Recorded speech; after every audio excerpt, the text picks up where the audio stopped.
ವಿಮಾನದ ಎಡವಟ್ಟಿನಿಂದ ತಂದೆಗೆ ಮಗನ ಮದುವೆಯ ಸಂಕಟ ಶುರುವಾಗಿದೆ. ನಾಳೆ ಮಗನ ಮದುವೆ ಮಾಡಬೇಕಾಗಿರುವಂತ ತಂದೆ ಪಾಪ ಪರದಾಡ್ತಾ ಇದ್ದಾರೆ. ಹಾಗಾದ್ರೆ ಅಸಲಿಗೆ ಏನ್ ಪ್ರಾಬ್ಲಮ್ ಆಗಿದೆ ಗಮನಿಸ್ತಾ ಹೋಗೋಣ. ವಿಮಾನ ಎಡವಟ್ಟು, ತಂದೆಗೆ ಮಗನ ಮದುವೆಯ ಸಂಕಟ. ನಾಳೆ ಮಗನ ಮದುವೆ ಮಾಡಬೇಕಾಗಿದೆ. ಆದ್ರೆ ಈಗ ಬೆಂಗಳೂರಿನಿಂದ ಭುವನೇಶ್ವರಗೆ ಹೋಗಕ್ಕಾಗದೆ ಸಂಕಟ. ಭುವನೇಶ್ವರ್ಗೆ 110 ಟಿಕೆಟ್ ಬುಕ್ ಮಾಡಿದ್ದಾರೆ ತಂದೆ. ನಾಳೆ ಬೆಳಗ್ಗೆ ಭುವನೇಶ್ವರಂನಲ್ಲಿ ವಿವಾಹ ಮಹೋತ್ಸವ ನಡೆಯಲಿದೆ. ಬೆಂಗಳೂರಿನಿಂದ 110 ಟಿಕೆಟ್, ಚೆನ್ನೈನಿಂದ 34 ಟಿಕೆಟ್ ಬುಕ್ ಮಾಡಿದ್ದಾರೆ. ಹೈದರಾಬಾದ್ನಿಂದ 4, ಬಾಂಬೆಯಿಂದ 10 ಟಿಕೆಟ್ ಬುಕ್ ಮಾಡಿದ್ದಾರೆ. ಒಂದು ಟಿಕೆಟ್ಗೆ 7,000ದಂತೆ 7,70,000 ರೂಪಾಯಿ ಕಟ್ಟಿದ್ದಾರೆ ಈಗಾಗಲೇ. ನಾಳೆಗೆ ಎಲ್ಲ ಅತಿಥಿಗಳಿಗೆ ಟಿಕೆಟ್ ಬುಕ್ ಮಾಡಿದ್ರು ಮಹೇಂದ್ರ ಕುಮಾರ್.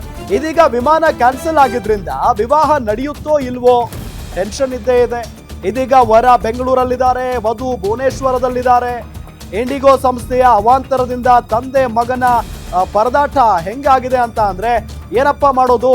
ಈಗ ಏರ್ಪೋರ್ಟ್ಗೆ ಹೋದ್ರೆ ಅಲ್ಲಿನ ಸಿಬ್ಬಂದಿ ಸರಿಯಾಗಿ ಸ್ಪಂದಿಸ್ತಾ ಇಲ್ಲ ಅಂತ ಹೇಳಿ ಪಾಪ ತಂದೆ ಒದ್ದಾಡ್ತಾ ಇದ್ದಾರೆ. ಏನ್ ಮಾಡೋದು ಸ್ವಾಮಿ, ಈಗ ಒಂದು ಸ್ಪೆಷಲ್ ಫ್ಲೈಟ್ ನ ಅರೇಂಜ್ ಆದ್ರೂ ಮಾಡಿ ಅನ್ನೋ ನಿಟ್ಟಿನಲ್ಲೂ ಅವರು ಕೇಳ್ತಾ ಇದ್ದಾರೆ. ಇದರ ಜೊತೆಗೆ ಸರಿಯಾಗಿ ಪ್ರತಿಕ್ರಿಯೆ ಕೊಡ್ತಾ ಇಲ್ಲ ಅನ್ನೋ ಒಂದು ಆರೋಪವನ್ನ ಮಾಡ್ತಾ ಇದ್ದಾರೆ. ನಾವು ಬೈ ರೋಡ್ ಹೋದ್ರೆ 36 ಗಂಟೆಗಳ ಕಾಲ ಪ್ರಯಾಣ ಮಾಡಬೇಕಾಗುತ್ತೆ.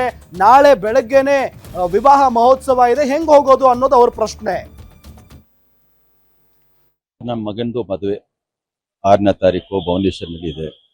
ನಾನು ನಿಯರಿಂಗ್ 150 ಟಿಕೆಟ್ಸ್ ಬುಕ್ ಮಾಡಿದ್ದೀನಿ, 150 ಟಿಕೆಟ್ಸ್ ಬುಕ್ ಮಾಡಿದ್ದೀನಿ, 110 ಟಿಕೆಟ್ ಬೆಂಗಳೂರಿಂದ ಮಾಡಿದ್ದೀನಿ, 32 ಟಿಕೆಟ್ ಚೆನ್ನೈಯಿಂದ ಮಾಡಿದ್ದೀನಿ, ಸ್ವಲ್ಪ 6 ಟಿಕೆಟ್ ಮುಂಬೈನಿಂದ ಮಾಡಿದ್ದೀನಿ, ಒಂದು 4 ಟಿಕೆಟ್ ಹೈದರಾಬಾದ್ನಿಂದ ಮಾಡಿದ್ದೀನಿ. ಆಲ್ ಇಂಡಿಗೋ ಫ್ಲೈಟ್ನಲ್ಲಿ ನಾನು ಮಾಡಿರೋದು. ಟಿಕೆಟ್ ಎಲ್ಲ ಬುಕ್ ಮಾಡಿಬಿಟ್ಟು ಒಂದು ಲೋಕಲ್ ಟ್ರಾವೆಲ್ ಏಜೆಂಟ್ ಹತ್ರ ಮಾಡಿಸಿದೆ ನಾನು. ಚೆನ್ನೈದು, ಹೈದರಾಬಾದ್ದು, ಮುಂಬೈದು ಫ್ಲೈಟ್ ಕ್ಯಾನ್ಸಲ್ ಆಗಿ ಮಾಹಿತಿ ಬಂತು ನನಗೆ, ಬೆಳಗ್ಗೆ ಬಂತು. ಆ ಮಾಹಿತಿ ನೋಡ್ಬಿಟ್ಟು ಇಮಿಡಿಯೇಟ್ಲಿ ನಾನು ಬೆಂಗಳೂರು ಏರ್ಪೋರ್ಟ್ ಬಂದೆ. 10:30 ಗಂಟೆಗೆ ಬಂದೆ. ನಾನು ಬಂದ್ಬಿಟ್ಟು ಇಲ್ಲಿ ಏರ್ಲೈನ್ಸ್ ಅವ್ರ ಹತ್ರ ಮಾತಾಡೋದಂದ್ರೆ, ಈ ನಮ್ಮ ಫ್ಲೈಟ್ ಬಗ್ಗೆ ನಾಳೆ ಬೆಳಗ್ಗೆ ನಂದು ಫ್ಲೈಟ್ ಇರೋದು 7:40 ನಂದು ಫ್ಲೈಟ್.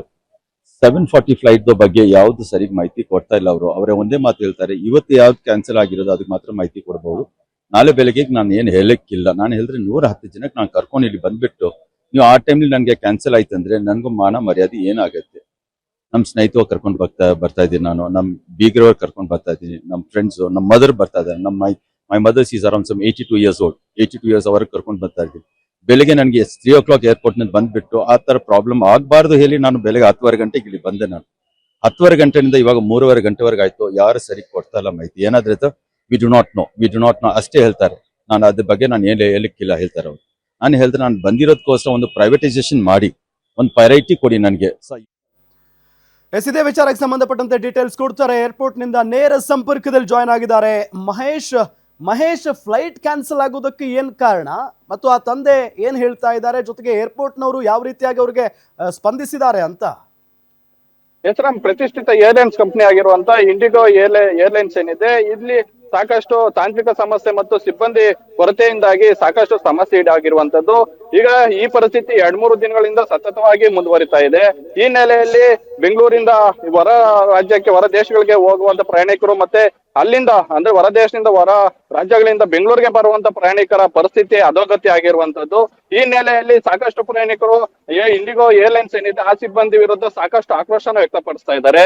ಈ ನೆಲೆಯಲ್ಲಿ ನಾಳೆ ಮದುವೆಗೆ ತಯಾರಿ ಆಗ್ಬೇಕಾಗಿರುವಂತ ಕುಟುಂಬ ಏನಿದೆ ಈಗ ಅತಂತ್ರಕ್ಕೆ ಸಿಕ್ಕಿರುವಂತದ್ದು, ದಾರಿ ತೋಚದೆ ಆಗಿರುವಂತದ್ದು ಈಗ ಕಂಡು ಬರ್ತಾ ಇದೆ.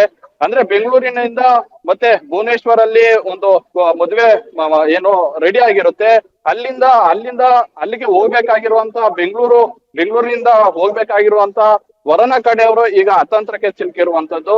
ಸುಮಾರು 110 ಜನಗಳ ಏನು ಟಿಕೆಟ್ ಬುಕ್ಕಿಂಗ್ ನಾಳೆಗೆ ಆಗಿರುತ್ತೆ. ಆ ಫ್ಲೈಟ್ ಕೂಡ ನಾಳೆ ಬೆಳಿಗ್ಗೆ 7:40ಕ್ಕೆ ಇರುತ್ತೆ. ಈಗಾಗಲೇ ಪ್ರತಿ ಒಂದು ಟಿಕೆಟ್, ಒಂದು ಸೀಟ್ಗೆ ಸುಮಾರು 7,000ದಂತೆ ಪಾವತಿಸಿಕೊಂಡು ಇಂಡಿಗೋ ಏರ್ಲೈನ್ಸ್ ಏನಿದೆ ಅದು ಸೀಟ್ ಅನ್ನು ಬುಕ್ ಮಾಡಿರುತ್ತೆ. ಈಗ ಈ ಸಮಸ್ಯೆಗಳಿಂದ ಅಂದ್ರೆ ತಾಂತ್ರಿಕ ಸಮಸ್ಯೆ ಮತ್ತೆ ವೈಜ್ಞಾನಿಕವಾಗಿ ಇಲ್ಲದಿರುವಂತ ಅಪ್ಡೇಟ್ ವರ್ಷನ್ ಏನ್ ಮಾಡಿಸ್ಕೋಬೇಕಂತ ಹೇಳ್ತಿದ್ರೆ ಆ ಸಮಸ್ಯೆ ಮತ್ತೆ ಸಿಬ್ಬಂದಿ ಸಮಸ್ಯೆಯಿಂದ ಈಗ ಇಷ್ಟೆಲ್ಲ ಸಮಸ್ಯೆಗಳಾಗ್ತಿದ್ದಾವೆ ಅಂತ ಹೇಳಿ ಆಕ್ರೋಶ ಏನು ಸಾಮಾಜಿಕ ಜಾಲತಾಣಗಳಲ್ಲಿ ಮೀಡಿಯಾಗಳ ಮುಖಾಂತರ ನೋಡಿದಾಗ ಆ ವ್ಯಕ್ತಿ ಇಲ್ಲಿ ಅಂದ್ರೆ ಏರ್ಪೋರ್ಟ್ ಗೆ ಬಂದು ವಿಚಾರಿಸಿದಾಗ ಈ ವಿಚಾರವಾಗಿ ಯಾವುದೇ ರೀತಿಯಾದಂತ ಸಮಾಧಾನಕರ ಉತ್ತರ ಇಲ್ಲಿನ ಏರ್ಪೋರ್ಟ್ ಸಿಬ್ಬಂದಿ ಅಂದ್ರೆ ಇಂಡಿಗೋ ಸಂಸ್ಥೆ ಏನು ಸಿಬ್ಬಂದಿ ಏನಿದ್ದಾರೆ ಅವರಿಂದ ಯಾವುದೇ ರೀತಿಯಾದಂತ ಉತ್ತರ ಕೊಟ್ಟಿಲ್ಲ.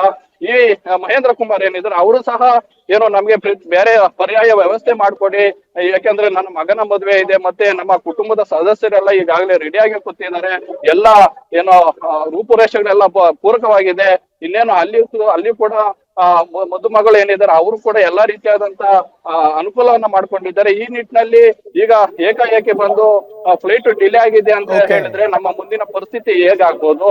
ಈ ನಿಟ್ಟಿನಲ್ಲಿ ನಮ್ಗೊಂದು ಪರ್ಯಾಯ ವ್ಯವಸ್ಥೆ ಅಂದ್ರೆ ಎಸೆನ್ಷಿಯಲ್ ಸರ್ವಿಸ್ ಅಂತ ಪರಿಗಣಿಸಿ ನಮ್ಗೆ ಒಂದು ಪರ್ಯಾಯ ವಿಮಾನನ ಏನು ವ್ಯವಸ್ಥೆ ಮಾಡ್ಕೊಡಿ ಅಂತ ಹೇಳಿದ್ರು ಸಹ ಇಲ್ಲಿನ ಸಿಬ್ಬಂದಿ ಯಾವುದೇ ರೀತಿಯಾದಂತ ತಾರ್ಕಿಕ ಹಂತಕ್ಕೆ ಅಂದ್ರೆ ಅವರನ್ನ ಸಮಾಧಾನ ಪಡಿಸಲಿಕ್ಕೋಸ್ಕರ ಆದ್ರೂ ಒಂದು ಉತ್ತರವನ್ನ ನೀಡದೇ ಇರುವಂತದ್ದು ಈಗ ಎಲ್ಲೋ ಒಂದ್ ಕಡೆ ಸಮಸ್ಯೆ ಆಗಿರುವಂತದ್ದು.